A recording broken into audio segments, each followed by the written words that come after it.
இது வெற்றியின் நேரம்.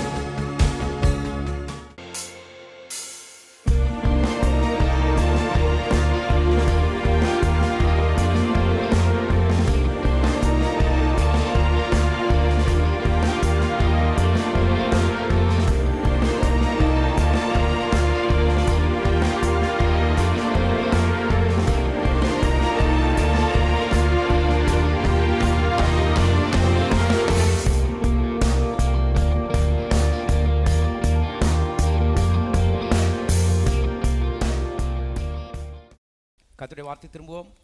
யாத்ரா 3:8. அவளை ஏத்தின் கைக்கு விடுதலையாக்கவும் அவளை இந்த தேசத்திலிருந்து நீக்கி கானானியரும் ஏத்தியரும் ஏமோரியரும் பெருசியரும் ஏவியரும் எபூசியரும் இருக்கிற இடமாகிய பாலும் தேனும் ஓடுகிற நலம் விசாலமான தேசத்தில் கொண்டு போய் சேர்க்க நான் இறங்கினேன். நம்முடைய தேவனுடைய சுபாவத்தை நாம் இங்கே பார்க்கிறோம். பல 100 ஆண்டுகள் கட்டப்பட்டிருந்த மக்களை விடுதலையாக்கி அவர்களுக்கு ஒரு நல்ல வாழ்வை இந்த பூலோகத்திலே கர்த்தர் அமைத்து கொடுத்தார். தேவனுடைய மக்களுக்கு 2 சுதந்திரம் இருக்கிறது. ஒன்று பரலோக சுதந்திரம், அடுத்தது பூலோக சுதந்திரம். பரலோக சுதந்திரத்தை நாம் விசுவாசிக்கிறோம் பாருங்கள். ஆனால் தேவன் இயேசுங்கிற அந்த டிக்கெட்டை நமக்கு கொடுத்து பரலோகத்தில் சீட்டை கர்த்தர் ஏற்கனவே ரிசர்வ் பண்ணிட்டார் பாருங்க. ஆகவே பரலோகத்தை பற்றி ராத்திரி போலாம் நம்ம இன்றைக்கி சிந்திக்கிறது இல்லை, பிரயோஜனம் இல்லை. எல்லாவற்றையும் அவர் அங்கே ஆயத்தம் பண்ணி கொண்டிருக்கிறார். இயேசுங்கிற அந்த சீட்டு இருந்துச்சுன்னா அங்கே போயிடலாம். ஆகவே தான் பரலோகத்தை பற்றி வாரம் நம்ம பிரசங்கம் பண்ணலை. ஆனால் அநேக மக்கள் இன்னொரு சுதந்திரத்தை மறந்து போனார்கள். இந்த பூலோகத்திலே கர்த்தர் நமக்கு வைத்திருக்கிற சுதந்திரம் பாருங்கள். இஸ்ரவேல் ஜனங்களுக்கு கர்த்தர் கானான் தேசத்தை பூமியிலே வைத்திருந்தார். ஆகவே பூமியிலே ஒரு நல்ல வாழ்வை தேவன் அமைத்து கொடுக்கிறார். கண்ணை மூடினதுக்கு அப்புறம் பரலோகத்தில் அதை காட்டிலும் நல்ல வாழ்வை என்ன செய்கிறார், ஆயத்தப்படுத்தி வைத்திருக்கிறார் என்பது சத்தியம். அநேக லட்சக்கணக்கான ரட்சிக்கப்பட்ட தேவனுடைய மக்கள் இந்த பூலோக வாழ்க்கையின் சுதந்திரத்தை பற்றி எந்த ஒரு ஞான அறிவு இல்லாதபடினாலே அருமையானவர்களே வாழ வேண்டிய அளவுக்கு அவர்கள் வாழவில்லை என்றால் உங்களுக்கு ஏதோ ஒன்றை பற்றி தெரியலன்னு சொன்னால் அதனால் வருகிற லாபங்கள் உங்களை என்ன செய்யாது, சந்திக்காது. இப்படி ஒரு வாழ்க்கையை தேவன் வைத்திருக்கிறார், அது என்னுடையது என்கிற அறிவு உங்களுக்கு சுத்தமாக இல்லைன்னு சொன்னால் கர்த்தர் வைத்திருந்தாலும் நீங்கள் இதை எடுத்துக்கொள்ள வேண்டும் என்று அவர் ஆசைப்பட்டாலும் அது உங்களுடைய பங்காக நிச்சயாது மாறாது. ஆகவே தான் வேதம் சொல்லு சத்தியத்தை அறிவீர்கள், அந்த அறிவு உங்களை என்ன செய்யும், விடுதலை ஆக்கும். ஆகவே நம்முடைய தேவன் எம்மைக்கும் மறுமைக்கு உரியவர், பூலோகத்துக்கும் பரலோகத்துக்கும் உரியவர். இன்றைக்கும் என்றைக்கும் அவர் நம்முடைய தேவனாக இருக்கிறார். ஆகவே தேவன மக்களே, இந்த பூலோக வாழ்க்கை இல்லை கர்த்தர் வைத்திருக்க சுதந்திரத்தை நாம் முக்கியத்துவப்படுத்துகிறோம் என்றால் இன்றைக்கு நாம் பூலோகத்தில் இருக்கிறோம். எத்தனை பேர் இன்றைக்கு பூலோகத்தில் இருக்கீங்க?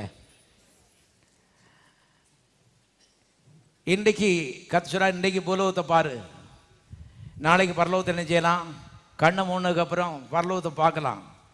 தேவனுடைய பிள்ளைகளே பாருங்கள், இஸ்ரவேல் ஜனங்களுக்கு கர்த்தர் இந்த பாலும் தேனும் ஓடுகிற நலம் விசாலமான ஒரு தேசத்தை பூலோகத்தில் ஆயத்தப்படுத்தினார். அதை பற்றி நீங்கள் உபாகமத்தில் வாசி பார்த்தீங்கன்னு சொன்னால் பாருங்கள், ஆறுகளும் ஊற்றுகளும் ஏரிகளும் நிறைந்த தேசம் என்று எழுதப்பட்டிருக்கிறது. பசி, பட்டினி, வறட்சி, வனாந்திரம் இவைகளுக்கும் கானானுக்கும் சம்பந்தமே கிடையாது. நம்முடைய தேவனுக்கும் தரித்திரத்துக்கும் அருமையான பட்டினிக்கும் சம்பந்தமே கிடையாது என்பதை தெரிந்து கொள்ளுங்கள். முதல் மனிதனை ஏதேனிலே படைக்கும் பொழுது நிறைவிலே அவனை வைத்திருந்தான். ஆனால் மனிதன் இந்த நல்ல தேவனுடைய வார்த்தைக்கு மரியாதை கொடுக்காதபடி பிசாசின் வார்த்தைக்கு என்றைக்கு இடம் கொடுத்தானோ அன்றைக்கே வறட்சியும் வனாந்திரமும் அவனுடைய வாழ்க்கையின் பங்காக நினைத்துவிட்டது, மாறிவிட்டது. அவத தேவனுடைய மக்களுக்கு நான் சொல்லுகிறேன் பாருங்கள், உங்களுடைய வாழ்க்கையிலே உங்களுடைய எதிர்காலத்தை நிர்மாணிக்கிறது இந்த வார்த்தை தான் என்பதை நீங்கள் தெரிந்து கொள்ளுங்கள். ஆதாம் ஏவாளும் அடிமையான பீடி குடிக்கலை, பொடி போடல, வெத்தலை கூட என்ன செய்யலை, சபைக்கலை. ஆனால் அருமையானவர்களே வறட்சியுடைய பங்காக மாறிவிட்டது, குறையோடைய பங்காக மாறிவிட்டது. ஏன், என்ன தப்பு செய்தார்கள்? தொடாதேன்னு கர்த்தர் சொன்ன ஒரு வார்த்தைக்கு மரியாதை கொடுக்க தவறினார்கள். பாவம் என்பது என்ன? தேவன் சொல்லுகிற வார்த்தையை சரியாக கவனித்து அதுபடி செய்யாமல் இருக்கிறது தான் பாவம். பீடி குடிக்கிறதையும் பொடி போடுறதும் சினிமா கோட்டைக்கு போகிறதும் தான் இன்றைக்கி ஆவிக்குரியவில் யோசித்து கொண்டிருக்கிறார்கள். அதெல்லாம் அற்பமான காரியம். பாவம் என்பது என்ன? அப்பா, அன்பின் அப்பா சத்தம் கொடுக்கும்போது அதை சரியாக கவனிக்காமல் இருக்கிறது, அது இப்படி செய்யாமல் இருக்கிறது, பாருங்கள், அதை முறித்து போடுகிறது. அதுதான் எல்லா தீமைகளுக்கும் காரணம் என்று வேதம் சொல்கிறது. கிறிஸ்தவ உலகம் இதை கவனிக்கவில்லை. சில கோயிலில் பாருங்கள், வாரம் 52 வாரம் பீடி, பொடி, சினிமா, குடின்னு சொல்லி இன்னைக்கு பிரசங்கம் பண்ணி அருமையான குடியை கெடுத்து கொண்டு இருக்கிறார்கள். பாவம் என்பது அன்பின் அப்பா கொடுக்குற அன்பின் சத்தத்துக்கு அருமையானவர்களே காதுகளை சாய்க்காதபடி காரணம் அந்த மாம்சத்துக்கு அது அவ்வளோ இஷ்டம் இல்லை. அந்த படத்தை பார்த்தா ரொம்ப ஆசையாக இருக்குது, எப்படியாவது வாயில் வச்சிடணும் ஆசை. அருமையான கத்து சுட்டுக்கார், தொடாத, உன் ஆசை இல்லை, என்னுடைய ஆசை தான் உன்னை வாழ வைக்க போகிறது. எல்லாரும் சொன்னோம், என்னுடைய ஆசை இல்லை, அப்பாவுடைய ஆசை தான் என்னை வாழ வைக்க போகிறது. கவனிங்க, நம்ம 1000 ஆசைப்படலாம், எல்லாம் சரி கிடையாது. ஆனால் அப்பா என்ன ஆசைப்படுறாருன்னு நீ யோசித்தீன்னு சொன்னால் வாழ்ந்திருப்பாய். தாழ்வே என்ன செய்யாது, வராது. அவருக்கு இது பிடிக்குமா? அவருக்கு இது ஆசையா? அவருக்கு இஷ்டமா?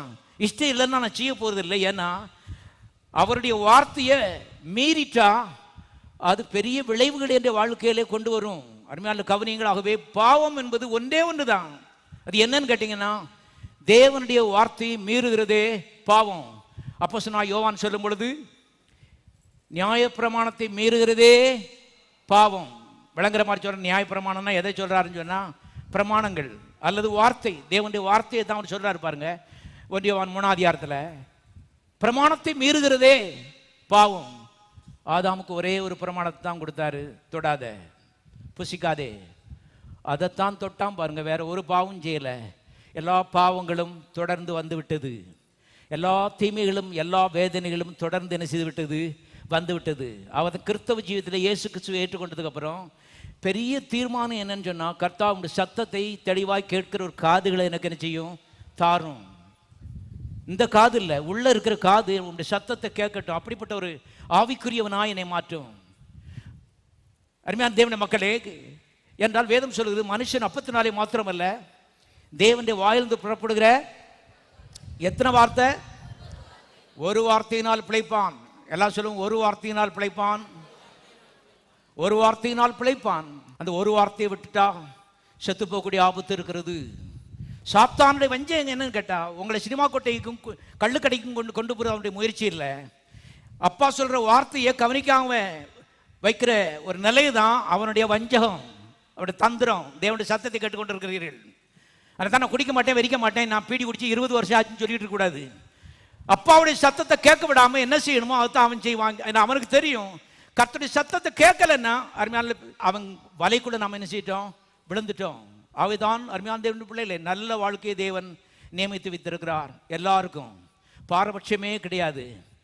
பசியும் பட்டினியும் அருமையானே, கஷ்டமும் கண்ணீரும், சொல்ல முடியாத வேதனைகளும் தேவனுடைய திட்டத்திலே இல்லை என்பதை திட்டமாய் நீங்கள் தெரிந்து கொள்ளுங்கள். என்றால் எல்லா கஷ்டங்களையும் கண்ணீரையும் முற்றிலுமாய் 100க்கு 100 கல்வாரி சிலுவை தாமல் என்ன செய்தாரு, அள்ளி போட்டு கொண்டார். ஆனால் அருமையான சத்துருவுக்கு நாம் வார்த்தையை கீழ்ப்படியாம இடம் கொடுக்கும் பொழுது அது அருமையான விளைவுகளை உண்டு பண்ணுகிறது. அதில் தான் மிகுந்த கவனமாக இருக்க வேண்டியது அவசியம். பாருங்கள், சமீபத்தில் ஒரு மரணத்துக்கு நான் போயிருந்தேன், அடக்கத்துக்கு. அப்படி வாழ்க்கையில் நல்ல கர்த்தரை ஏற்றுக்கொண்டவர் தான்.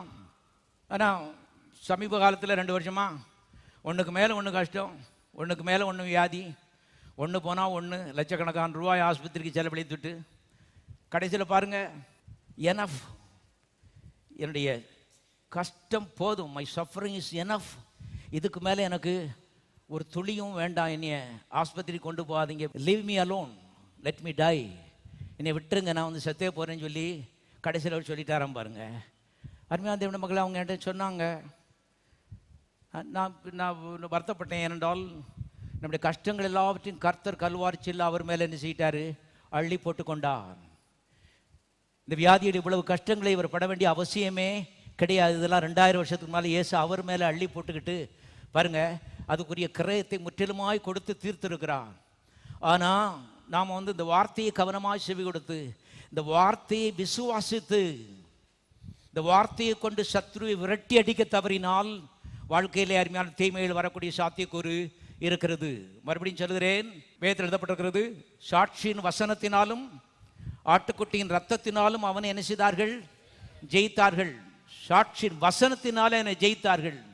ஆகவே இந்த வசனத்தினால நம்ம ஜெயிக்க தவறும் பொழுது தேவனுடைய மக்களை தோற்று போகக்கூடிய ஒரு தருணங்கள், ஆபத்து இருக்கிறது. இதுக்காக கொடிய பாவங்கள் செய்யணும்னு அவசியம் கிடையாது. எல்லாருக்கும் நான் சொல்றேன், உங்களுக்கு எங்களுக்கும் எல்லாரும் நல்லவர்களாக இருக்க வேண்டும் தேவன் எதிர்பார்க்கிறார். நல்லவர்களாக இருந்தால் போதாது. என்றால் நல்லவர்களுக்கும் தீமை செய்யக்கூடிய ஒரு சத்துரு இந்த பூலோகத்தில் என்ன செய்யறான்? இருக்கிறான். நான் நல்லவனா இருக்கேன், அதனால ஒரு தீமையுமே எனக்கு வராதுன்னு நினைச்சீங்கன்னா ஏமாந்து போயிட்டீங்க. அருமையான நல்லவர்களுக்கு தான் கர்த்தர் சொல்லி இருக்கிறாரு, ஆட்டுக்குட்டியின் ரத்தத்தினாலும் சாட்சியின் வசனத்தினாலும் அவனை விரட்டி என்ன செய்ய வேண்டும்? அடிக்க வேண்டும். பிசாசுக்கு எதிர்த்து நில்லுங்கள், அப்பொழுது அவன் உங்களை விட்டு என்ன செய்வான்? ஓடி போவான். எதிர்த்து நிற்க தவறுவில்லானால் நல்லவர்களாக இருக்கலாம், ஒரு தப்பும் செய்யாமல் இருக்கலாம். ஆனால் தீமையில் தொடரக்கூடிய ஒரு ஆபத்து இருக்கிறது வேதம் சொல்கிறது. பொதுவான ஒரு நம்பிக்கை நல்லவங்களா இருக்கணும், இருந்தால் ஒரு தீமையும் வராது. பொய். அருமையான தேவனுடைய மக்களே கவனிங்க. அவைதான் நாட்களிலே வார்த்தைக்கு மிக முக்கியத்துவம் கொடுக்க வேண்டிய அவசியமாக இருக்குது. வார்த்தையை நம்ப வேண்டும். அதுக்கப்புறம் அதே வார்த்தையை வச்சு அவனை விரட்டி என்ன செய்யணும்? அடிக்கணும். எந்த வார்த்தை உங்களுக்கு பாலையும் தேனையும் கொண்டு வருகிறதோ அதே வார்த்தை, அந்த பட்டயம் அவனை விரட்டி என்ன செய்கிறது? அடிக்கிறது. அவனுடைய தரித்திரத்தையும் அவனுடைய எல்லாமையும் அவனுடைய கடன் தொல்லையும் அவனுடைய வியாதிகளையும் அவனுடைய வேதனைகளையும் அதே வார்த்தை தான் என்ன செய்கிறது? விரட்டி அடிக்கிறது. ஆகவே இந்த நாட்களிலே நல்லவர்களாக இருப்பது மாத்திரம் போதாது, தைரியம் கொண்டு சத்துரு விரட்டி அடித்து ஜெயம் எடுக்கிற ஒரு வாழ்க்கைக்கு கர்த்தர் நம்மை அழைக்கிறார். தேவனுடைய மக்களை கவனிங்க. ஆகவே இது அத்தனையும் கர்த்தர் அவர்களுக்கு செய்ததனுடைய ஒரே ஒரு நோக்கம், அவர் அன்பாகவே இருக்கிறார் வேதம் சொல்கிறது. இவங்களுடைய ஜெபம் கிடையாது, இவங்களுடைய உபவாசம் கிடையாது, இவங்களுடைய கண்விழிப்பு ஜெபம் கிடையாது. அருமையானவர்களே, இவங்கெல்லாம் பிறக்கிறதுக்கு முன்னாடியே எல்லா திட்டங்களையும் என்ன செய்யிட்டாரு? போட்டுட்டாரு. நீங்கள் கூட பிறக்கிறதுக்கு முன்னாடியே உங்களை பற்றி நல்ல திட்டங்கள், பாவ மன்னிப்பு, சமாதானம், சந்தோஷம், ஆரோக்கியம், ஐஸ்வர்யம், வெற்றி வாழ்வு, இப்படிப்பட்ட திட்டங்களை நீங்கள் பிறக்கிறதுக்கு முன்னாடியே கர்த்தர் நினைச்சிட்டாரு, போட்டுட்டாரு. நீங்கள் இன்னைக்கு முழங்கால்னு போராடுறதுனால இல்லை, அன்றைக்கு பிறக்கிறதுக்கு முன்னாடியே. ஏன்? தேவன் அன்றிருந்தே அன்பாகவே என்ன செய்கிறார்? இருக்கிறார். அன்பாகவே இருக்கிறார். மேலே அன்பாகவே இருக்கிறார். இவெல்லாம் ஒரு தெளிவு நமக்கு வர வேண்டிய அவசியமாக இருக்குது. பெந்தெகோஸ்தே உலகத்தில் பார்த்தீங்கன்னு சொன்னால் நம்முடைய செயல்கள், நம்முடைய கண்விழிப்பு ஜெபம், நம்முடைய உபவாசம், நாம தண்ணி குடியாமல் இருக்குது, இதைத்தான் அருமையானவர்களே முக்கியத்துவப்படுத்துகிறார்கள். சாத்தானுடைய வஞ்சகம், சத்ரு அருமையான வார்த்தையிலிருந்து கொஞ்சம் திருப்பிட்டான்னா தொலைச்சிட்டான். நம்முடைய கிரியைகளில் அவருடைய அன்பு, எல்லாரும் சொல்லுவோம் என்னுடைய கிரியைகள் அல்ல, தேவனுடைய அன்பு. கவனிங்க, வாசிக்கலாம். உபாகமத்தின் புத்தகம் 7ஆம் அதிகாரம் 8. கர்த்தர் உங்களில் அன்பு கூர்ந்ததினாலும் உங்கள் பிதாக்களுக்கு இட்ட ஆணையை காக்க வேண்டும் என்பதனாலும் கர்த்தர் பலத்த கையினால் உங்களை புறப்பட பண்ணி அடிமைத்தன வீடாகிய எகிப்து நின்றும் அதன் ராஜாவான பார்வோன் கையின்று உங்களை மீட்டுக்கொண்டார். எதனாலே கர்த்தர் மீட்டுக்கொண்டார்? பாருங்கள், இவள் மேலே அன்பு கூர்ந்ததினாலே கர்த்தர் அதை செய்தார்ன்றது. நம்மளை கூட பார்வோனாகிய பிசாசின் கரத்திலிருந்து கர்த்தர் விடுதலை ஆக்கி இருக்கிறார். நரக குழிக்குள்ளிருந்து கர்த்தர் தூக்கி எடுத்திருக்கிறார். பாவத்தை மன்னித்திருக்கிறார், சமாதானத்தை கொடுத்திருக்கிறார். எத்தனை பேர் ரட்சிக்கப்பட்டிருக்கிறீர்கள் பாருங்கள். அத்தனையும் அவருடைய அன்பு. எல்லாரும் சொல்லுவோம், அத்தனையும் அவருடைய அன்பு. ஆழமாய் பதியட்டும் கர்த்தருடைய ஆவியான உள்ள இருத்துவாராக என்றால் அருமையான அநேக ஆவிக்கு பெருமை வந்துருது பாருங்க. நாங்க பெரிய ஜெப வீரராகும், எங்க ஜெபம், எங்க உபவாசம். Shut up. சரியா கண்ணு என்ன செய்யல? திறக்கல. அருமையான கவனிங்கள். ஒன்று, தேவனுடைய அன்பை அறிந்து கொள்ளணும். அடுத்தது, ஆபத்து நிறைந்த உலகத்தில் வாழுகிறோம் என்ற அறிவு நமக்கு நல்ல ஒரு அருமையான ஒரு இடத்தை தரும் என்பதை தெரிந்து கொள்ளுங்கள். கவனிங்க.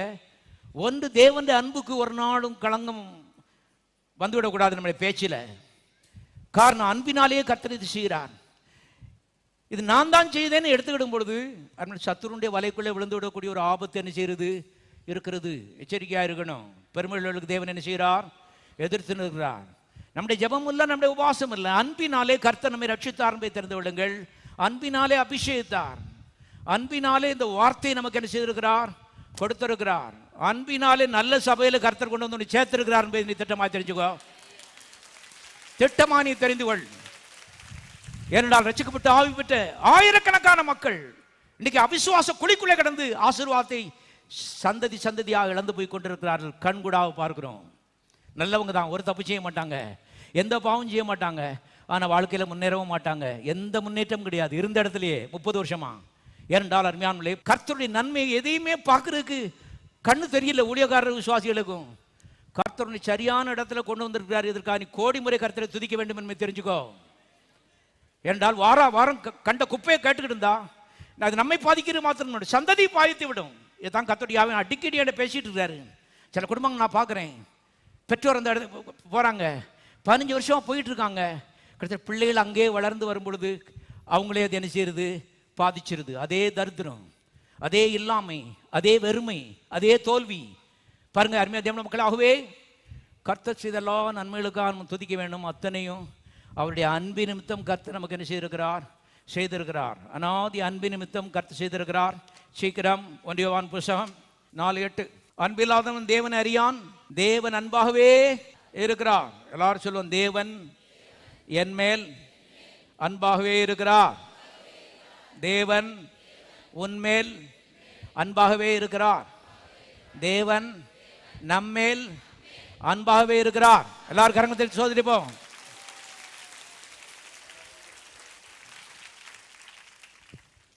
தேவன் அன்பாக இருக்கிறார் வாத்துட்டு விடுறதில்லை. தேவன் என் மேல் அன்பாக என்ன செய்கிறார், இருக்கிறார். இது நமக்காக எழுதப்பட்ட கடிதம். ஆவியானவர் நமக்கு எழுதியிருக்கிற கடிதம்.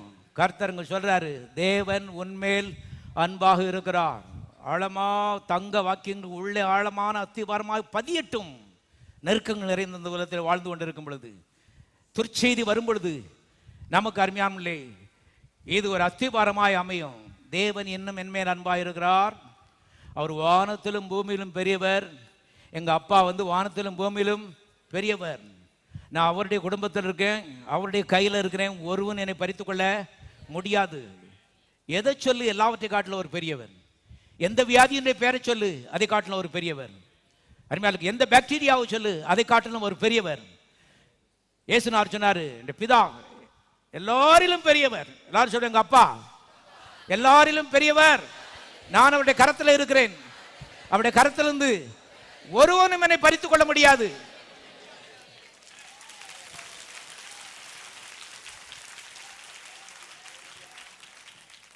பாருங்கள், அன்பை பற்றி ஒரு வெளிச்சம், தைரியத்தினை இந்த பூலோகத்திலே தருகிறதா இருக்கிறது. காரணம், நியூஸ் பேப்பரை பார்த்தா பயப்படத்தக்க செய்திலாம் என்ன செய்யுது, டிவியில் பார்த்தா அதுதான் வருது. மக்கள்கிட்ட பேச ஆரம்பித்தா அதுதான் அவங்க பேசுவாங்க. அருமையால், ஆனால் ஆவியான ஒன்றை பேசிக்கொண்டே இருக்கிறார். தேவன் உன்மேல் அன்பாகவே நிற்கிறார் இருக்கிறார். நாம திருப்பி பேசணும், தேவன் என் மேல் அன்பாகவே இருக்கிறீர். எல்லாரும் சொல்லுவோம், தேவரீர் என் மேல் அன்பாகவே இருக்கிறீர். அன்பாகவே இருக்கிறீர். கவனிங்க, ஆண்டவரே என் மேல அன்பா இருங்க, ஆண்டவரே என் மேல அன்பா இருங்க. அது சரியான ஜெபம் கிடையாது மக்களே. கத்தை சொல்லிட்டாரு. இப்ப நீ திருப்பி எப்படி சொல்லலாம், தேவரீர் என் மேல அன்பாக இருக்கிறீர். உடைய கத்தை சொல்ற, ஆமேன், உடைய விசுவாசப்படி உனக்கு ஆக கடவுது போ. எந்த ஆபத்தும் ஒன்னே என்ன செய்யாது, ஒன்னே பாதிக்காது.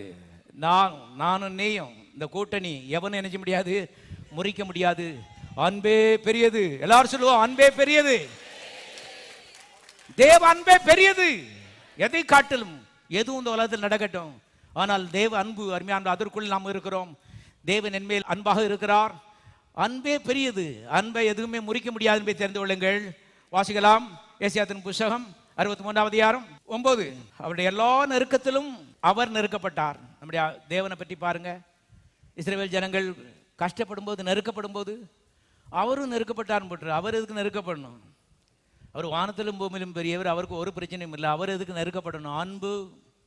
இவங்க பாதிக்கப்படும் பொழுது அவரும் என்ன செய்கிறார், பாதிக்கப்படுகிறார் என்பதை தெரிந்து கொள்ளுங்கள். இவருடைய எல்லா நெருக்கத்திலும் அவரும் நெருக்கப்பட்டார் எழுதப்பட்டிருக்கிறது. அவருடைய சமூகத்தின் தூதனானவர் அவர்களை ரட்சித்தார். அவர் தமது அன்பின் நிமித்தமும் தமது பரிதாபத்தின் நிமித்தமும் அவர்களை மீட்டு பூர்வ நாட்களில் எல்லாம் அவர்களை தூக்கி சுமந்து வந்தார். எல்லாரும் தூக்கி சுமந்து வந்தார். தகப்பன் தான் அந்த நாட்களில் தோளில் தூக்கி சுமந்து வந்தான். அந்த கருத்தில் தான் இங்கே ஆவியானவர் எழுதுகிறார். கவனிங்க, பிள்ளைகளை தோளில் தூக்கி சுமந்து வந்தாங்க கரடு முரடான பாதையில். ஆகவே அன்பு நிமித்தம் கர்த்தர் அவர்களை தூக்கி சுமந்து வந்தார். அவர்களை மாத்திரமல்ல, நம்மை என்ன செய்கிறாரு, தூக்கி சுமந்து கொண்டு வந்தார். இதுவரைக்கும் இனிமேலும் கண்டிப்பாக என்ன செய்வார், சுமப்பார். இந்த தேவன் என்னைக்கு சதாகாலம் நம்முடைய தேவன் மரண பரிந்தனை என்ன செய்வார், நடத்துவார். தூக்கி சுமந்து வந்தார் என்று எழுதப்பட்டிருக்கிறது. தகப்பனுடைய ஒரு அன்பை இங்கே பார்க்கிறோம். நம்முடைய தேவன் அப்பா, ஆதி காலத்திலிருந்தே ஒரு அப்பாவாக இருக்கிறார். அதான் அன்றைக்கி ஒரு பணவாத்தில் ஒரு அம்மா வந்தாங்க. எவ்வளோ நாளுக்கு முன்னால் சொல்லிட்டாங்க, என் பாடியில் வந்து பிளட் ப்ரெஷர் இருக்குன்னு சொல்லிட்டாங்க, சுகர் இருக்குன்னு சொல்லிட்டாங்க. ஆனால் 10 வருஷத்துக்கு முன்னால் தேவன் எங்கள் அப்பான்னு நீங்கள் சொல்லி கொடுத்தீங்க ஐயா, அது என் மனசில் உள்ள ஆணி வச்சு அடித்த மாதிரி இருந்துச்சு, பதிஞ்சிருச்சு. ஆகவே போகும்போது வரும்போது இந்த விசுவாசம் எல்லாம், தேவன் எங்கள் அப்பா, இந்த சுகர் அவரை காட்டிலும் பெருசு கிடையாது, இந்த பிளட் ப்ரெஷர் அவரை காட்டிலும் பெருசு கிடையாது. இந்த விசுவாசத்திலே 10 வருஷம் வந்துட்டேன், என்னை பார்த்தா பலவீனமாக தெரியுதா ஐயான்னு கேட்டாங்க அந்த அம்மா. நான் சொன்னேன் இல்லைன்னு, ஏன்னா அவர் எங்கள் அப்பான்னு சொன்னாங்க அந்த அம்மா. எல்லாருக்கும் சொத்து ஒத்திருப்போம். அது மாத்திரம் இல்லை, அந்த அம்மா சொன்னாங்க அதை சாப்பிடக்கூடாது இதை சாப்பிடக்கூடாது, எல்லாத்தையும் நான் சாப்பிட்றியான்னு. ஏன்னா அவர் எங்கள் அப்பா. ஏன்னா அவர் ஆதியாமத்திலே சொல்லிட்டாரு, புசிக்கவே புசிக்கலாம் சொல்லிட்டாரு. எத்தனை புசிக்கலாம்? சகல விருட்சத்தின் கனியை செய்யலாம், புசிக்கவே புசிக்கலாம். இன்னைக்கு பாருங்க, இன்னைக்கு அதை தொடாத இதை தொடாத, உருளைக்கிழங்கு ஐயோ சுகரு, அரிசி சுகர் வந்துடும், சுகரு, ஆயில் கொலஸ்ட்ரால் வந்துடும், ஃபேட் வந்துடும், அது வந்துடும் இது வந்துடும், கடைசியில் எதையுமே தொடக்கூடாது, அவ்வளோதான். சாக வேண்டியதான், நம்மையே சாகடித்து கொள்ள வேண்டியதான், அவ்வளோதான். அவர் சொன்னார் புசிக்கவே புசிக்கலான்னு சொன்னார். இவங்க புசிக்கவே புசிக்க வேண்டான்னு சொல்லி சாத்தாண்ட வார்த்தையை கேட்டு, காலத்துக்கு முன்னாலே அருமையான பிள்ளை, வியாதி உங்களை கொல்லுதோ இல்லையோ, இவர்களே தங்களை என்ன செய்தார்கள்? கொண்டு போட்டார்கள். காலத்துக்கு முன்னால அதை தொடாத இதை தொடாத, அதை தொட்டா இது வந்துடும், இதை தொட்டா இது வந்துடும். எல்லாரும் சொல்லுவோம் புசிக்கவே புசிக்கலாம், என் தேவன் சொல்லி இருக்கிறார்.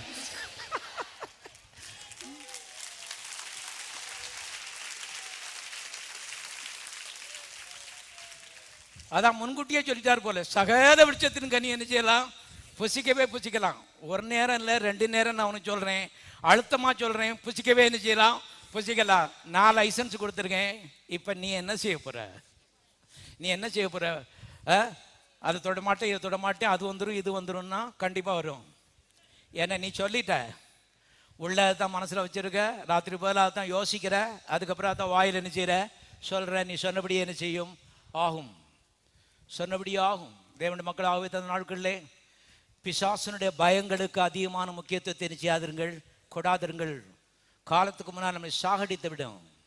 நல்லவர்களாக இருக்கலாம், நல்லவர்களுக்கு பேசிக்கொண்டிருக்கிறேன்.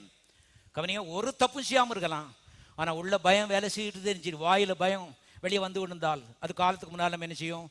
கொண்டு போடும். அவைதான் 2 விதமான பாவங்கள் இருக்கிறது. ஒன்று அருமையான செய்யக்கூடாது செய்கிறது, குடிக்கக்கூடாது, தேவன் மக்களை வெறிக்கக்கூடாதுன்னு இருக்குது பாருங்க, அதை போய் செய்யறது.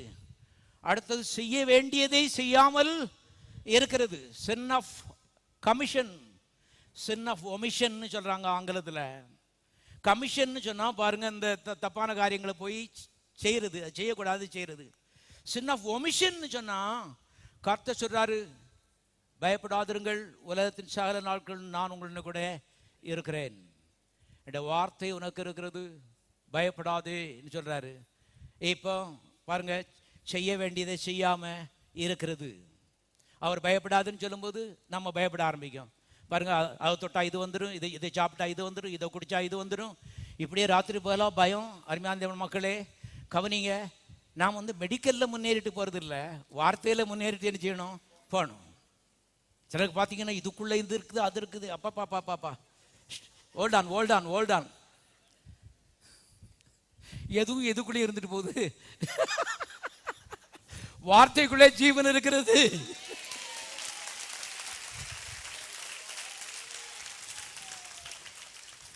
வார்த்தைக்குள்ளே ஜீவன் இருக்கிறது. அவர் சொல்லிட்டாரு புசிக்கவே புசிக்கலாம். எல்லாரும் சத்தமா சொல்லுவோம், புசிக்கவே புசிக்கலாம். ஆகவே சாப்பிடலாமா சாப்பிடக்கூடாதான்னு கேள்வி வரும்போது நீங்க கர்த்தர்ட்ட கேளுங்க. அவர் சொல்ற மாதிரி நீங்க நம்புங்க, அவர் சொல்ற மாதிரி பேசுங்க, நல்லா இருப்பீங்க. என்றால் மனுஷன் 40 மாத்திரமல்ல, தேவன் வாழ்ந்து புறப்படுற ஒரு வார்த்தையினால் நினைச்சுவான், பிழைப்பான். அதனால உங்களுக்கு சுகர் இருக்குன்னா போய் 1 கிலோ சீனியை வாங்கி சாப்பிடுங்கன்னு சொல்லலை. அது கொலஸ்ட்ரால் இருந்துச்சுன்னு சொன்னால் அங்கே போய் பட்டரை வாங்கி உள்ளே போடுங்கன்னு சொல்லலை தேவன் மக்கள். ஆனாலும் அளவுக்கு மீறின ஒரு முக்கியத்துவத்தை இந்த அற்பமான காரியங்களுக்கு கொடுக்கிறது பாருங்கள், அது அடிமைத்தனம். எதை எடுத்தாலும் அதுக்குள்ளே என்ன இருக்குமோ, இதுக்குள்ளே என்ன இருக்குமோ, அதுக்குள்ளே நல்லது தான் இருக்குது. ஏன்னா எனக்கு அத்தை சொல்லியிருக்காரு, புசிக்கவே என்ன செய்யலாம், புசிக்கலாம். ஆகவே பாருங்கள், பயத்துக்கு அதிகமாக இடம் கொடுத்து பயப்படாதேன்னு சொல்லி கர்த்தர் சொன்ன அந்த வார்த்தையை தூர தள்ளும் பொழுது தீமை நம்ம என்ன செய்கிறது, ஆண்டு கொடுக்கிறது. சாவ வா வா வான்னு நாமளே கூப்பிடுறோம். வேற தப்பே செய்யல, பரிசுத்தவான்கள் நான் பேசிக் கொண்டிருக்கிறேன், கவனிங்க. ஆனா பயப்படாதேன்னு கர்த்தர் சொன்ன அந்த வார்த்தைக்கு மரியாதை கொடுக்காதபடி பயம் பயம் பயம், படுத்தா பயம், எழுந்தா பயம், திரும்பினா பயம், எல்லா பயம். அருமையான தேவனுடைய மக்களே, சாவ வாவான்னு நாம் என்ன செய்யறோம், கூப்பிடுகிறோம். ஆதாமும் ஏவாளும் ஏதேன் தோட்டத்தில் இந்த ஒன்றை மாத்திரம் தான் செய்தாங்க. சாப்பிடாதேன்னு சொன்னாரு, ஆனா ஆசையா இருக்கு சாப்பிட்றதுக்கு. இவளுக்குள்ள ஒரு டெம்ப்டேஷன், ஒரு சோதனை. பாருங்க, சாத்தான் இவளுக்குள்ள இருந்து அருமையான வேலை செய்யறான். என்ன நடந்துச்சுன்னு சொன்னா, கொஞ்சம் கொஞ்சமா சாவா வா வா வா வான்னு கூப்பிட வச்சுட்டான். மேலுங்க தெரிந்து விடுங்கள். அது எப்படின்னு சொன்னா, வார்த்தைக்கு மரியாதை கொடுக்காத ஒரு குற்றம். தேவனுடைய மக்கள், ஆகிய நாட்களிலே வார்த்தையை விசுவாசிப்போம். அப்பாவின் அன்பு நிச்சயமாகவே உங்களை தாங்கும். அன்பு ஒரு நாள் உங்களை கைவிடாது. நான் விட்டு உலகம் இல்லை, உன்னை கை விடுவதும் இல்லை. இந்த ஆடுகளுடைய கரத்தில் இருக்குது, இவளை ஒருவனும் ஒரு கால் என்ற கரத்திலிருந்து பிடுங்கி கொள்ளுவதில்லை. உங்களுக்கு விரோதமாய் உருவாக்கப்படும் எந்த ஒரு ஆயுதமும் வாய்க்காது, ஒன்று உன்னை சேதப்படுத்த மாட்டாது. பகலில் வெயிலாயில், இரவிலே பனியாயில் உன்னை சேதப்படுத்த முடியாது. காரணம், நீ தேவனுடைய குடும்பத்தில் இருக்கிறார், உயிர்த்தெழுந்த குடும்பத்தில் இருக்கிறார். உயிர்த்தெழுந்த இயேசுநாதருடைய குடும்பத்தில் இருக்கிறதுனால ஒரு மேன்மையான தொட முடியாத ஒரு இடத்திலே கர்த்தர் என்ன செய்திருக்கிறார், இந்த உலகத்திலே வைத்திருக்கிறார் என்பதை நம்புங்கள். அருமையானவர்களே, ஆகவே நம்முடைய தேவன் அப்பாவுடைய ஒரு உள்ளத்தோடு அருமையானவர்களே இருக்கிறார். அடிச்சிருவாரு, நொறுக்கிடுவார்னு ஒரு உள் மனதில் அப்படி ஒரு விசுவாசம் இருக்குமானால், ஆபத்து நேரத்தில் பெரிய தீமைகள் இதனால என்ன செய்யும், வரும். ஏன்னா சத்துரு சில ஆபத்துகளை வச்சு நம்ம நெருக்கிட்டு இருக்காங்க. அவனுடைய நோக்கம் அழிக்கிறதும் கொல்றதும் திருடுறதும் தான், வேற ஒன்றும் இல்லை. எதிர்காலத்தை திருடணும், கர்த்தர் நம்முடைய வாழ்க்கையில் வைத்திருக்க நல்ல திட்டங்களை நாசமாக்கணும், அந்த நோக்கத்தோடு தான் அவன் வரான். ஆனால் அந்த விசுவாசிக்கு ஞான அறிவு இல்லாதபடி கர்த்தர் அடிச்சிருவாரு, நொறுக்கிடுவாரு, அப்படியே தீக்குள்ள வச்சு புடம் வச்சுட்டு இருக்கிறாருங்கிற ஒரு எண்ணம் இருந்துச்சுன்னு சொன்னா, தேவனுடைய மக்களை எதிர்த்து, பிசாசை எதிர்த்து அடிக்க முடியாது, எதிர்த்து நிற்க முடியாது. பைபிளில் போட்டிருக்கு, நீங்க எதிர்த்து நிற்குங்கள், அப்பொழுது அவன் உங்களை விட்டு நிச்சயவான் ஓடி போவான். எதிர்த்து நிற்கணும்னா, அப்பாவுடைய அன்பு ஒரு நாளும் எனக்கு தீமை செய்யாது. எங்க சொந்த அப்பா, மாம்சத்தில் என்னை பெற்றெடுத்த அப்பா எனக்கு தீமை செய்யலாம், ஆனா இந்த அப்பா ஒரு நாளும் எனக்கு நிச்சய மாட்டாரு, தீமை செய்ய மாட்டார். ஒரு நாளும் என் ஜீவனுக்கு, உயிருக்கு விரோதமான காரியத்தை செய்ய மாட்டாரு. எனக்கு உயிர் கொடுப்பதற்காக கல்வாரி சிறுவிலே உயிருக்கு உயிரான ரத்தத்தையே, கடைசி சொட்டு ரத்தத்தையே சிந்துவதற்கு தயங்காதவர். ஒரு நாளும் அவற்றிலிருந்து எனக்கு தீமை நிச்சயாது வராது என்ற விசுவாசம், அறிவு தான் எதிர்த்திருப்பதற்கு உதவி செய்யும் என்பதை தெரிந்து விடுங்கள். எல்லாம் கடவுள் கிடையாது, நமக்கு சில காரியங்கள் அருமையானே தேவைப்படுகிறது. விசுவாசம், இந்த விசுவாசம் எப்படி வருதுன்னு கேட்டா, தேவனுடைய அன்பின் மேல உள்ள அறிவினால தான் விசுவாசம் என்ன செய்கிறது, வருகிறது. தேவனே என்னை நேசிக்கிறான், உலகத்திலேயே நம்பர் 1 மகா பெரிய ஆளு, அவருடைய பாசம் என் மேல என்ன செய்யறது இருக்கிறது, அவருடைய நேசம் என் மேல இருக்குது. இந்த விசுவாசம் இருக்கும் பொழுது, அப்போ இந்த வாழ்க்கையிலே வருகிற தீமைகள் இது கர்த்தரிடத்திலிருந்து என்ன செய்யிருக்காது, கண்டிப்பாக வந்திருக்காது. எனக்காக கல்வாரி சிலுவையிலே ஒரு சொட்டு ரத்தத்தை கூட அவர் ஸ்பேர் பண்ணல, பாருங்க, பாக்கி வைக்கல. விழாவில் ஒரு போர்ச்சேவை ஈட்டி வச்சு குத்துனான், ரத்தமும் தண்ணீரும் கலந்து என்ன செய்தது, வந்தது.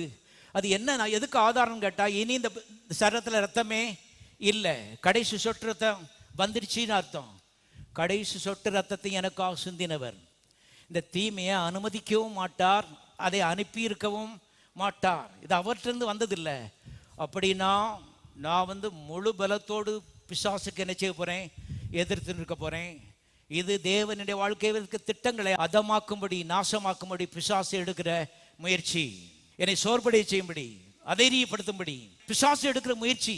இப்போ காத்து சொல்றார், பிசாசை மிதிச்சு தள்ளு, நான் அவன் கூட சேர்ந்து என்ன செய்வேன், மிதிப்பேன். நமக்கு இப்படி நடக்குதே, எத்தனையோ பேரை காட்டில் நம்ம நல்லவங்களா இருக்கிறோம், அவங்க கூட நல்லா இருக்காங்களே, இப்படிப்பட்ட எண்ணங்கள் ஒரு நாள் உங்களுக்கு உதவி செய்யாது. அதெல்லாம் மறந்துட்டு ஒரே நோக்கம், சத்துருவுக்கு எதிர்த்தனங்களை உங்களை விட்டு என்ன செய்வான், ஓடி போவான், விரட்டி அடிக்கணும். எப்படி விரட்டி அடிக்கணும்னா, அன்பினால தான் விரட்டி அடிக்க முடியும்.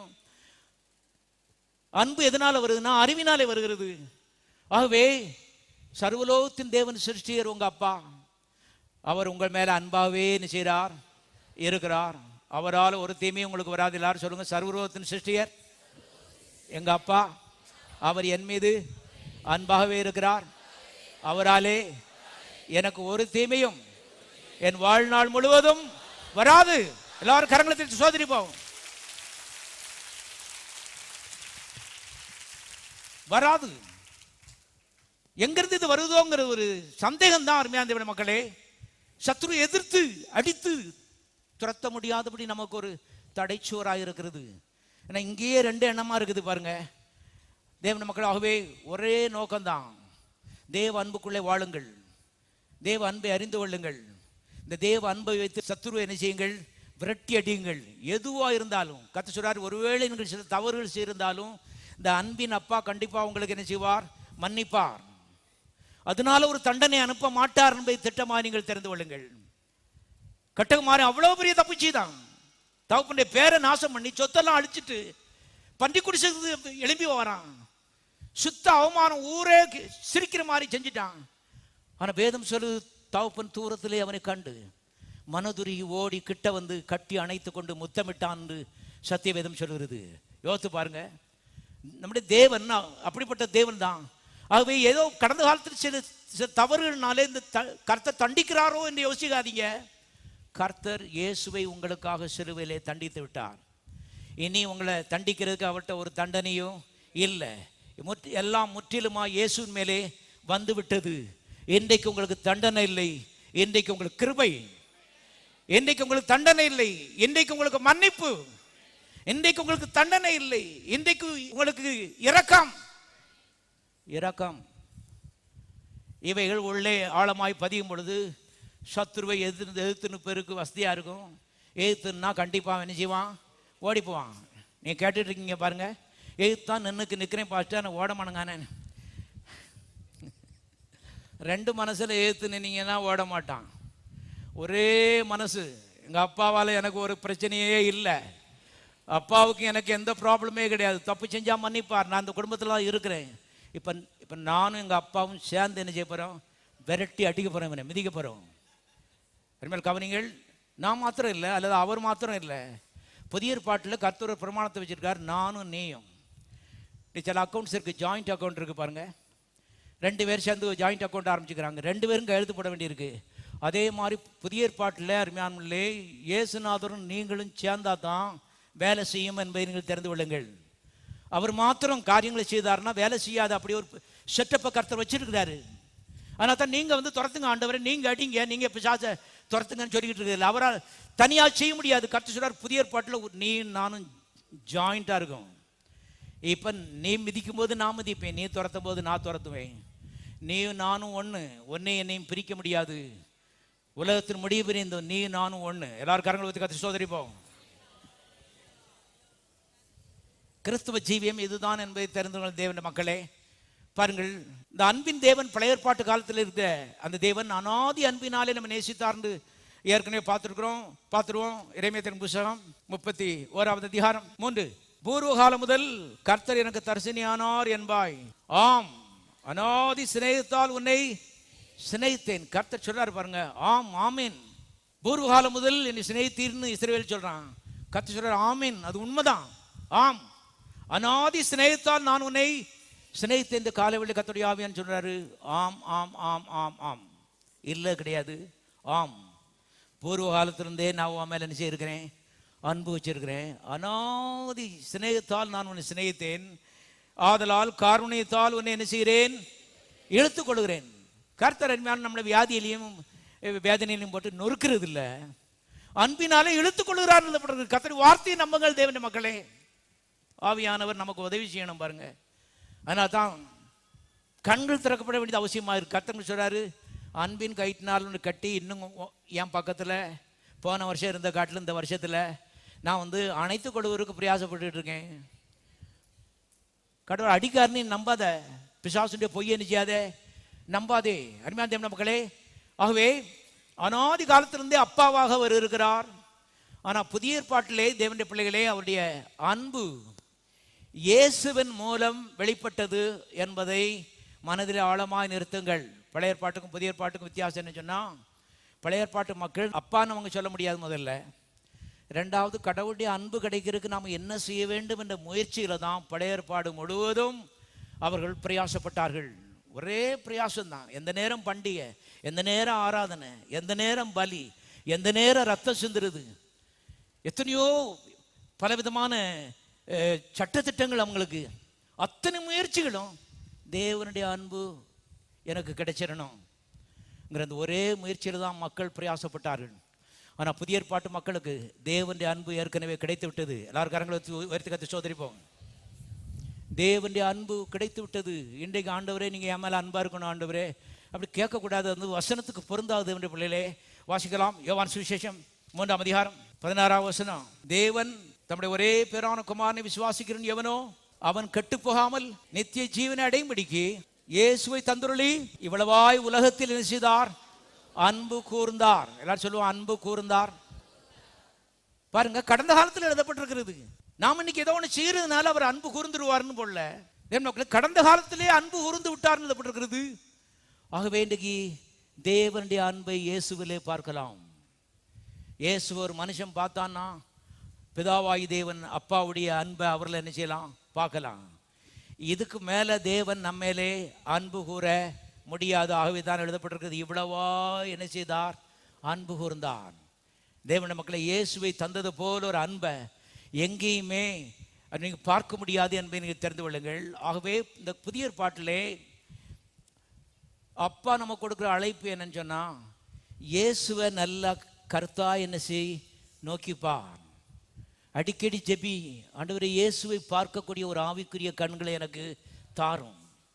ஏன்னா இயேசுவிலே தேவனுடைய அன்பை என்ன செய்யலாம்? பார்க்கலாம். எவ்வளவா அன்பு கூர்ந்தாருங்கிறத இயேசுவை பார்க்கறதுனால பார்க்கலாம். இயேசுவின் சத்தத்தை கேட்கக்கூடிய ஒரு காதுகளை எனக்கு தாரும் என்று ஜெபிக்க வேண்டியது மிக மிக அவசியமாயிருக்கிறது. காரணம், எல்லா நன்மையும் இயேசுக்குள்ளே கொட்டி 2000 ஆண்டுகளுக்கு முன்பாக நமக்காக வரைந்த பூலோகத்தில் என்ன செய்து விட்டார்? அனுப்பிவிட்டார் என்று வேதம் சொல்லுகிறது. ஆகவேதான் இயேசுவை பார்க்கிறவன் பிதாவாகிய தேவனை பார்க்கிறான்.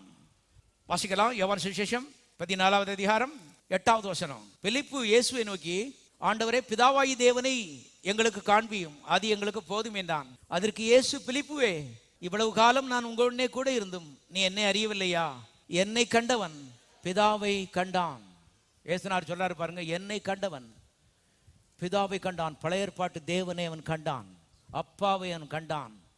அநாதி அன்பினாலே நம்ம நேசித்து கொண்டிருக்கிற அந்த அப்பாவை என்னை கண்டவன் அவன் கண்டான்னு கத்த சொல்லியிருப்பாரு. காரணம், அந்த அப்பா தான் நம்முடைய நல்வாழ்வுக்காக இயேசுவை இந்த பூலோகத்துக்கு என்ன செய்திருக்கிறாரு? அனுப்பி தந்திருக்கிறார். புதிய ஏற்பாட்டு மக்கள் அதிகபட்சமாக இயேசுவின் மேலே கண்களை பதிக்கும்படி எதிர்பார்க்கப்படுகிறார்கள். பழைய ஏற்பாட்டுக்காரங்களுக்கு இந்த சிலாக்கியம் கிடையாது. இயேசு வரவில்லை பாருங்கள். அவங்க ஒரு மாதிரி கொஞ்சம் வேகா தான் கர்த்தரை பின்பற்றினார்கள். ஏன்னா எந்த ரூபமும் கிடையாது, தொட முடியாது, கண்ணால் பார்க்க முடியாது. அப்படிப்பட்ட ரீதியிலே ஒரு மங்களாகத்தான் அவர்கள் கர்த்தரை பின்பற்றினார்கள். ஆனால் புதிய ஏற்பாட்டில் கர்த்தர் சொல்றாரு, உன்னுடைய பார்வை மங்களாக இருக்கக்கூடாது, நல்ல தெளிவாக இருக்கணும். யாரை பார்க்க போகிறாய்? இயேசுவை என்ன செய்யணும்? நீ பார்க்க வேண்டும். அப்படிப்பட்ட கண்கள், அப்படிப்பட்ட காதுகள், இயேசுவின் மேலே பதிக்கப்பட்டிருக்கிற மனது நல்ல எதிர்காலத்தை உனக்கும் குடும்பத்துக்கும் தரும். அருமையான கவனிங்க. ஆகவே எல்லா பாவ மன்னிப்பாகட்டும், சாந்தி ஆகட்டும், சமாதானம் ஆகட்டும், ஐஸ்வர்யமாகட்டும், ஆரோக்கியமாகட்டும், வெற்றியாகட்டும், எல்லாம் இயேசுக்குள்ளே கொட்டப்பட்டு பிதாவாகிய இயேசுவை நமக்காக இந்த பூலோகத்துக்கு அனுப்பிவிட்டார் என்று எழுதப்பட்டிருக்கிறது.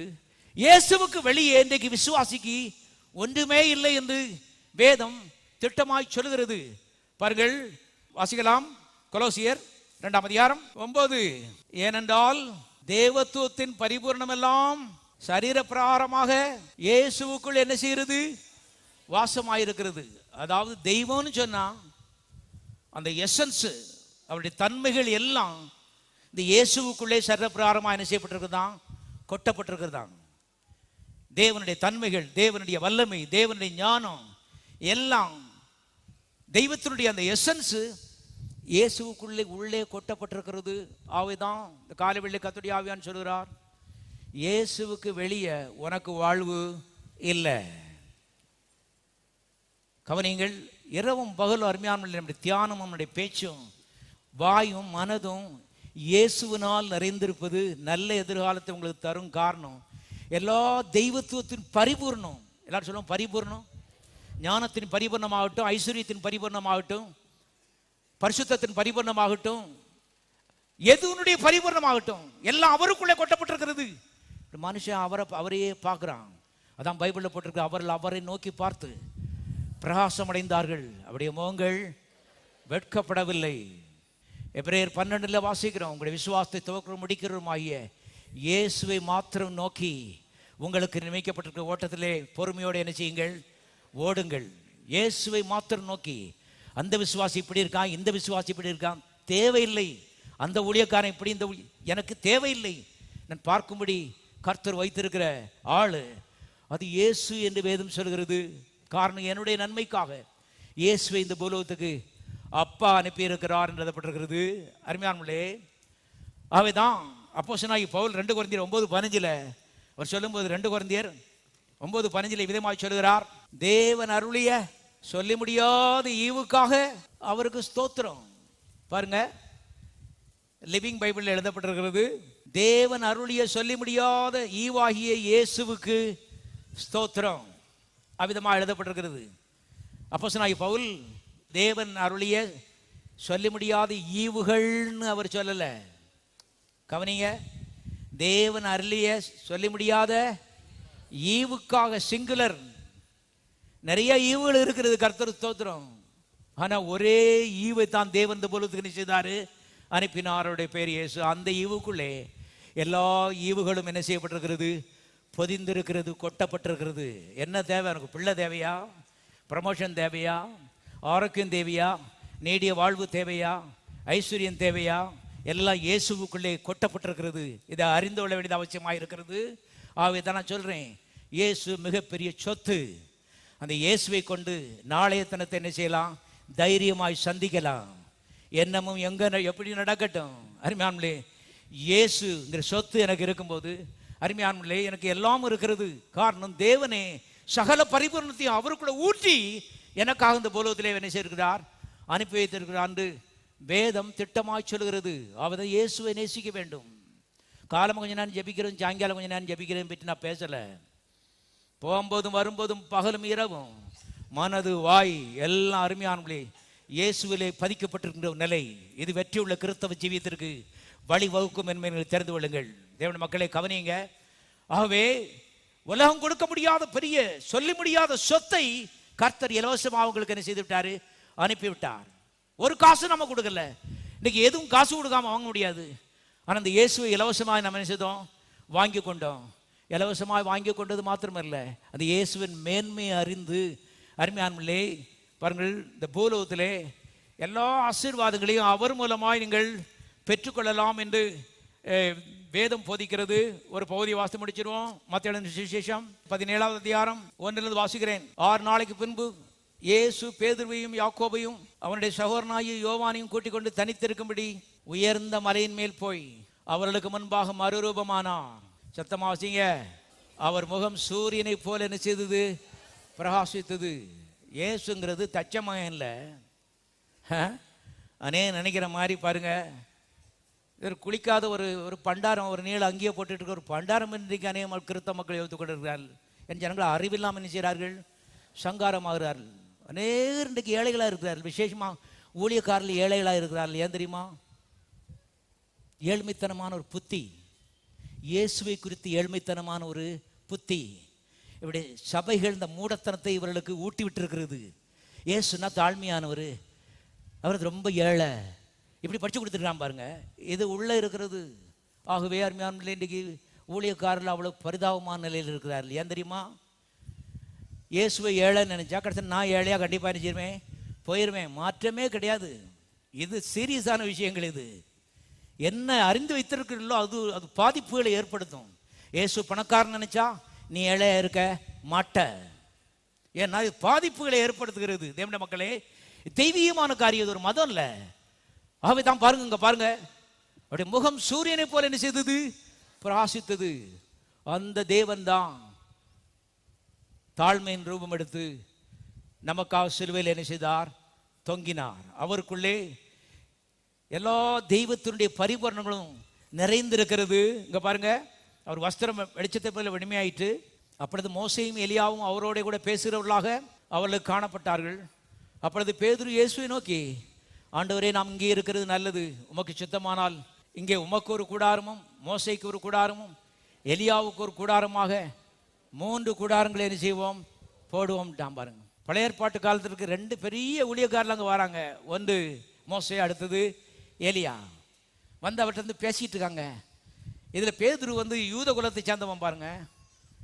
அவங்களுக்கு கடவுளை காட்டிலும் ஆபிரகாம் முக்கியம், அதுக்கடுத்தால மோசே முக்கியம், அதுக்கடுத்தால எலியா முக்கியம். ஆக மோசே எலியா வந்துட்டான்னு சொன்னோடனே உடனே பேதுரு சொல்கிறான், ஆண்டவர் 3 கூடாரத்தை என்ன செய்யணும்? போடணையா. முதலாவது மோசைக்கு போடணும், 2வது எலியாவுக்கு போடணும், உண்மையும் விட்டுறக்கூடாது, உமக்கு ஒரு கூடாரத்தை என்ன செய்வோம்? போடுவோம். அருமையாருடைய பாருங்கள், 3 கூடாரம். அவன் பேசிக்கிட்டு இருக்கும்போது இதோ ஒளி உள்ள ஒரு மேகம் அவர்கள் மேல் நிழலிட்டது. சத்தமா வாசிங்க, எல்லாரும் சத்தமா வாசிங்க. இவர் என்னுடைய நேசகுமாரன், இவரில் பிரியமாயிருக்கிறேன், இவருக்கு செவி கொடுங்கள் என்று அந்த மேகத்திலிருந்து ஒரு சத்தம் என்ன செய்தது? உண்டாயிட்டு. சத்தம் கொடுத்தது யாரு? அப்பா. எல்லாரும் சொல்லுங்க, சத்தமா சொல்லுங்க. அப்பா யாரை பற்றி சாட்சி கொடுக்கிறார்? உங்களுடைய நல்வாழ்வுக்காக யாரை உங்களுக்கு அறிமுகப்படுத்துகிறார்? யாருடைய சத்தத்தை கேட்கும்படி ஆலோசனை சொல்லுகிறார் என்பதை கவனியுங்கள். பிரச்சனை இருக்குது, பிரச்சனை அந்த உபவாச மலையில் போனால் தீர்ந்து போயிடும். பிரச்சனை இருக்குது, அங்கே தீர்க்க தச்சிருக்காராம், அவர்கிட்ட போனால் தீர்ந்து போயிடும். இங்கே அப்பா சொல்கிறாரு, இவருடைய நேசகுமாரன், இவருக்கு செவி கொடுங்கள், நல்லா என்ன செய்வீங்க? இருப்பீங்க. அந்த உபவாச ஜெபமும் இந்த தீர்க்க தரிசிங்க இல்லை. கவனிங்க, இன்றைக்கு சிலருக்கு பார்த்தீங்கன்னு சொன்னால் இயேசுநாதரோட முக்கியம் கிடையாது. ஏதோ அந்த தீர்க்க தரிசி, இந்த ஊழியக்காரன், அவர் தான் எங்களுக்கு நல்லா இருக்கணும்னா மறந்துடுமுங்க. அவர் இல்லை, இவருடைய பேர் இயேசு. அவர் இல்லை, இவருன்னு நான் சொல்லல, வானத்தையும் பூமியும் படைத்த தேவனே சொல்லி இருக்கிறார். அப்பா சொல்லி இருக்கிறார். அவருடைய மக்களுடைய நல்வாழ்வுக்காக, அறிவீனங்கள் மாறி அவர்கள் எதிர்காலத்தில் நன்றாக இருப்பதற்காக கர்த்தர் சொல்றாரு. மோசே கிடையாது, எலியா கிடையாது, காலகாலமா நீ நம்பி கொண்ட மூடத்தனமான சில காரியம் கிடையாது, எந்த மனுஷனும் கிடையாது, இயேசு. எல்லாரும் கரங்களை இயேசுவுக்கு நன்றி தெரிவிப்போம்.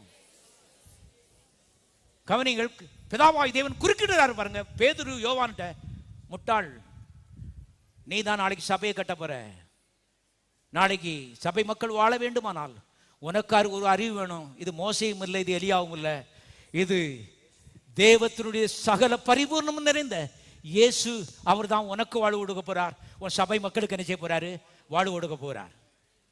அநேகர் நீங்க பாத்தீங்கன்னா அந்த தீர்க்கதரிசி இந்த வரம் அவரா இதுவான் மக்கள் கெட்டு போகிறார்கள் என்று தெரிந்து கொள்ளுங்கள்.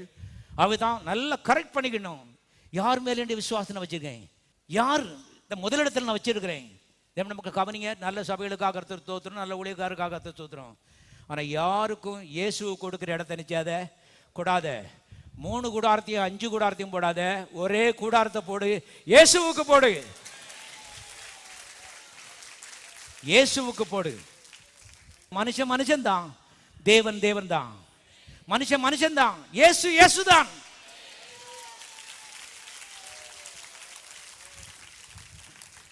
ஏனென்றால் பின்னாலே பெரிய எருசலேம் சபையுடைய தூண்களாக வரப்போறாங்க இவங்க.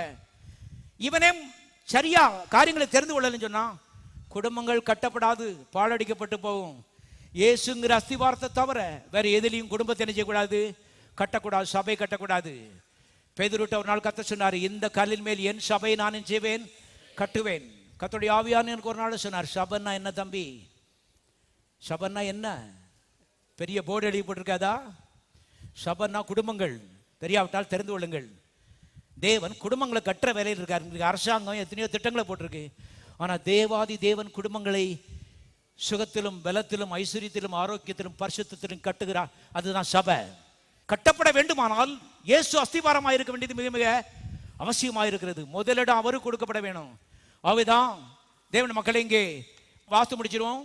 சீஷர்கள் அந்த சத்தத்தை கேட்டு முகங்குப்புற விழுந்து மிகவும் பயந்தார்கள். அப்பொழுது இயேசு வந்து அவர்களை தொட்டு, எழுந்திருங்கள், பயப்படாதீங்கள் என்றார். சத்தமாசிங்க. அவர்கள் தங்கள் கண்களை ஏறெடுத்து பார்க்கையில் இயேசுவை தவிர வேறு ஒருவர் என்ன செய்யவில்லை, காணவில்லை. எல்லாரும் இயேசுக்காக ரங்கத்துக்கு சோதரிப்போம்.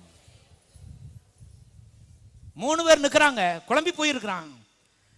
இப்ப பிதாவாய் தேவன் ஒரு சத்தம் கொடுக்காரு. 2வது இப்ப கண்ணை திறந்து பார்த்தா வேற எந்த மனுஷனும் இல்லை, மோசையும் இல்லை, எலியாவும் இல்லை, இயேசு மாத்திரம் என்ன செய்றாரு, நிற்கிறார்.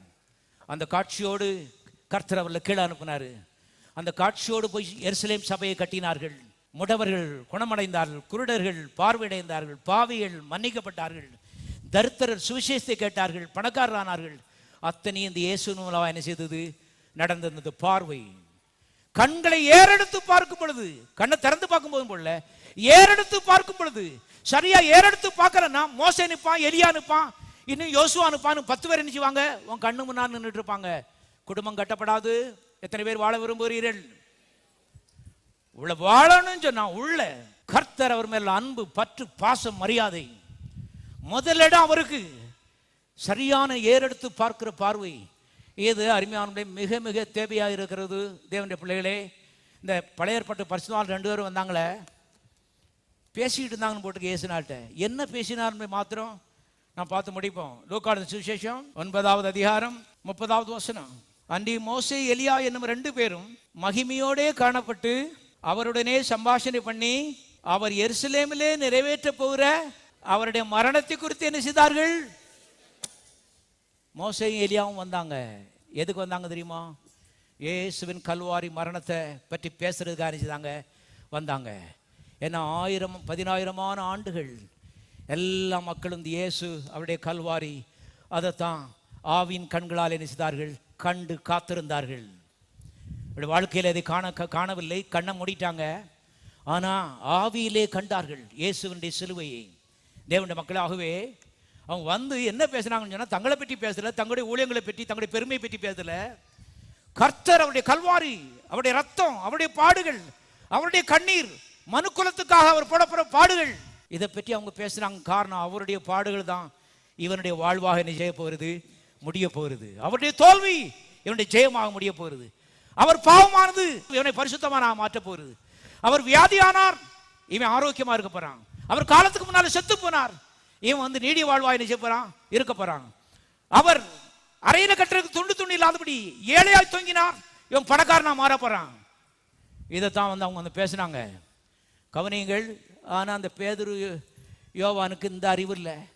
அவன் பார்த்த உடனே மோசேக்கு முதல் கூடாரத்தை போடுவோன்னு சொல்றான். தேவனுடைய பிள்ளைகள் நாட்களில் அவைதான் தெளிவாக இருக்க வேண்டியது மிக அவசியமாக இருக்கிறது. எல்லா தீர்க்கதரிசிகளுக்காக கர்த்தருக்கு ஸ்தோத்திரம். ஒரு தீர்க்கதரிசி பின்னாலே என்ன செய்யாதிருங்கள், ஓடாதிருங்கள். மறுபடியும் கேட்குற எத்தனை பேர் வாழ விரும்புகிறீர்கள்? ஒரு தீர்க்கதரிசி பின்னாலும் ஓடாதீங்க, இயேசுவின் பின்னாலே என்ன செய்யுங்க, ஓடுங்க. தீர்க்க தரிசனங்கள் அருமையானவர்களே உங்களை தேடி வரட்டும் நான் சொல்றேன். தேவன் இன்றைக்கு தீர்க்க தரிசிகள் மூலமா பேசுறதுல தனிப்பட்ட ரீதியில் இயேசு சத்தம் கொடுக்கிறார் என்பதை திட்டமாய் நீங்கள் தெரிந்து கொள்ளுங்கள். தேவனுடைய சத்தத்தை நீங்கள் கேட்டிருக்கிறீர்களா? தேவன் பேசுகிற தேவன். இதோ வாசற்படியில் இந்த கதவை தட்டி கொண்டிருக்கிறேன். சத்தத்தை கேட்டு இங்க யாரும் சத்தத்தை கேட்கலன்னு சொல்ல முடியாது. சொன்னீங்கன்னா போய், ஏன்னா சத்தத்தை கேட்டு தான் கதவை என்ன செய்தீங்க, திறந்தீங்க. அன்றைக்கு ரட்சிப்பின் நாளில் சத்தம் கொடுத்த தேவன் சாகும் வரைக்கும் சத்தம் கொடுப்பேன் என்று உனக்கு என்னோட இந்த காலவெளியில் வாக்கு பண்ணுகிறார். அது கடியான காரியமா இருந்தாலும் எந்த காரியமா இருந்தாலும் சரி, அன்றைக்கு வாசற்படியில் சத்தம் கொடுத்த தேவன் சின்ன காரியம் பெரிய காரியம் எல்லாவற்றிலும் சத்தம் கொடுப்பேன், காத நல்ல சாட்சியனை செய்ய கேளு. அன்றைக்கு உனக்குள்ளே வந்த கர்த்தர் மாறாதவர், சாகும் வரைக்கும் நடத்துகிற தேவன். அந்த சத்தத்தை கேட்டுதான் நீ நடக்கணும். உங்க அப்பா ஆலோசனை சொல்றாரு, அவருக்கு என்ன செய்யுங்கள், செவி கொடுங்கள், நல்லா இருப்பீங்க. சில சமயங்களில் அவர் சொல்றது நம்ம இனஜனத்தாருக்கு பிடிக்காம இருக்கலாம். இனஜனத்தார் யாரும் உனக்காக சிலுவையில் என்ன செய்யவில்லை, தொங்கவில்லை, ஏமாந்து போயிடுவேன். இன்னைக்கு தெரியாது, நாளைக்கு அது கண்ணீரா என்ன செய்யும், முடியும். திட்டமாய் நீங்கள் தெரிந்து கொள்ளுங்கள். கலப்படமான அன்புக்கு முதலிடம் கொடுத்தீங்கன்னு சொன்னா நாளைக்கு அழுவீர்கள். வேற வந்து ஆல்டர்னேட்டிவே கிடையாது. ஆனா பரிசுத்தமான தூய்மையான அன்புக்கு முதலிடம் கொடுப்பீர்களா, நாளைக்கு உங்களுடைய கண்ணீர் என்ன செய்யப்படும், துடைக்கப்படும். உங்களுடைய எதிர்காலம் உங்களுடைய கருத்தில் இருக்கிறது. ஆகவே வாழ்க்கை ஆழமாய் இயேசுவுக்கு அர்ப்பணிங்கள். பரலோக பிதாவே, நன்றியோடு நாம் துதிக்கிறோம். அப்பா நாங்கள் சோதரிக்கிறோம். அனாதி காலத்திலிருந்தே கர்த்தாவே நீங்கள் நேசிக்கிறபடி நான் நம்ம துதிக்கிறோம். உம்மால் எங்களுக்கு ஒரு பிரச்சனை வராது நாங்கள் அறிக்கையிடுகிறோம். கர்த்தாவே நாங்கள் உம்முடைய குடும்பத்தைச் சேர்ந்தவர்கள், நீர் எங்களுடைய தகப்பன், நாங்கள் உம்முடைய பிள்ளைகள். தகப்பனே உமக்கு ஸ்தோத்திரம். இந்த உலகத்திற்கு எல்லா தீமைகளையும் உம்முடைய நாமத்தினாலே விரட்டி அடிக்கும்படி எங்களுக்கு கொடுத்திருக்க அதிகாரத்துக்காக நாம் துதிக்கிறோம். நம்ம தகப்பனே நாட்களில் மக்கள் எல்லாம் தெளிவடைந்து பிசாசை எல்லிருந்து விரட்டி அடிக்கும்படி பரிசுத்த ஆவியார் எல்லாருக்கும் உதவி செய்வீராக. இயேசுவின் மூலமாய் சிலுவையில் சம்பாதித்த ஐஸ்வர்யம், ஆரோக்கியமும், சுகமும், பலனும், வெற்றியும் எல்லாருடைய பங்காக மாறுவதாக. இயேசுவுக்குள்ளே தெய்வத்தினுடைய பரிபூரணத்தை எல்லாவற்றையும் கொட்டி வைத்து கல்வாரின் மூலமாய் கர்த்தாவே எங்களுக்கு எல்லாவற்றையும் பண்டமாற்று செய்த அன்பை நாங்கள் நினைக்கிறோம். இவ்வளவாய் அன்பு கூர்ந்தார் இருக்கிறபடி கர்த்தாவே இயேசு சம்பாதித்த எல்லா நன்மைகளும் எல்லா குடும்பங்களிலும் பலிப்பதாக. இயேசுவன் நாமத்தினாலே பிசாசான் கொண்டு வர எல்லா தீமைகளும் இயேசுவன் நாமத்தினாலே கட்டப்படுவதாக விரட்டி அடிக்கிறோம். எதிர்த்து நிலங்கள் ஓடி போவான் இருக்கிறபடி எல்லா தீமைகளுக்கும் குடும்பங்களை விலைக்கு மறைத்து காத்துக்கொள்ளும் நாங்கள் ஜெபிக்கிறோம். அப்படி செய்திருக்காமக்கு நன்றி. இயேசுவின் நாமத்தில் பிதாவே.